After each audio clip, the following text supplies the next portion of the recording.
வணக்கம் மக்களே. இன்றைக்கி நம்ம இந்த வீடியோவில் ஹீரோவான ஒரு ஹிட்டு, ஒரு சீன் காரணமாக மாறிப்போன வாழ்க்கை, 30 வருஷமாக படுத்த படுக்கையாக போராடிட்டு இருக்க ஒரு நடிகரை பற்றி தான் நம்ம விரிவான ஒரு தொகுப்பாக பார்க்கலாம் வாங்க.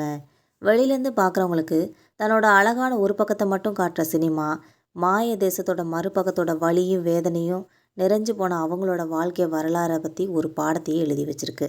அந்த வலிகளையும் வேதனைகளையும் சுமந்த ஒரு ஜீவன் தான் நடிகர் பாபு அவர்கள். இவரை என்னுயிர் தோழன் பாபுனா தமிழக மக்களுக்கு தெரியும். பாரதி ராஜா இயக்கத்தில் 1990ஆம் ஆண்டு வெளியான படம் தான் என்னுயிர் தோழன்ற திரைப்படம். இந்த படத்தின் மூலமாக தான் ஹீரோவாக அறிமுகமாயிருக்காங்க நடிகர் பாபு அவர்கள். பாரதி ராஜா அவர்கள்கிட்ட உதவி இயக்குனராக வேலை செஞ்ச பாபுவையே தன்னோட படமான என்னுயிர் தோழன் நாயகனாக நடிக்க வச்சுருக்காங்க. தென்னவன், ரமா போன்ற படங்களையும் இதுக்கப்புறமா நடிச்சிருக்காங்க.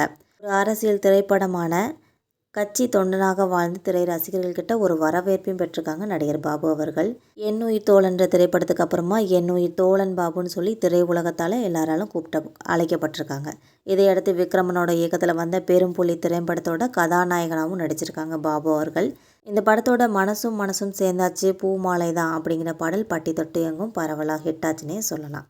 இதை தொடர்ந்து தாயம்மா, பொண்ணுக்கு செய்தி வந்தாச்சுன்ற திரைப்படங்களை நடித்து முன்னணி நாயகனாக வலம் வந்துக்கிட்டு இருந்தாங்க. மனசார வாழ்த்துங்கள் என்ற திரைப்படத்தில் நடிச்சிட்டு இருந்தப்போ ஒரு சண்டை காட்சியில் உயரமான இடத்துலேருந்து பாபு குதிக்க வேண்டியதாக இருந்துச்சு. ரிஸ்க் எடுக்க வேண்டான்னு சொல்லி பாபுவை எல்லாரும் எச்சரிச்சிருக்காங்க. டூப்பும் ரெடி ஆகிட்டாங்க. ஆனாலும் அவர் நானே குதிக்கிறேன்னு சொல்லி குதிச்சிருக்காங்க பாபு அவர்கள்.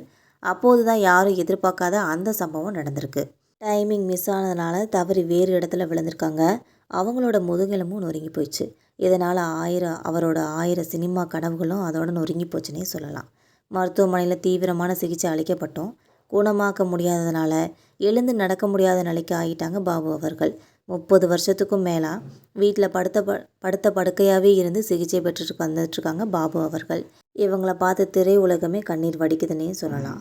அவரோட குரு பாரதி ராஜா ஆளே அடையாளம் தெரியாமல் உருக்குலைந்து போய் கிடக்கிற பாபுவை நேரில் சந்தித்து கண்கலங்கின காட்சியும் தற்போது வைரலாகி நெகிழ வைக்குதுன்னே சொல்லலாம்.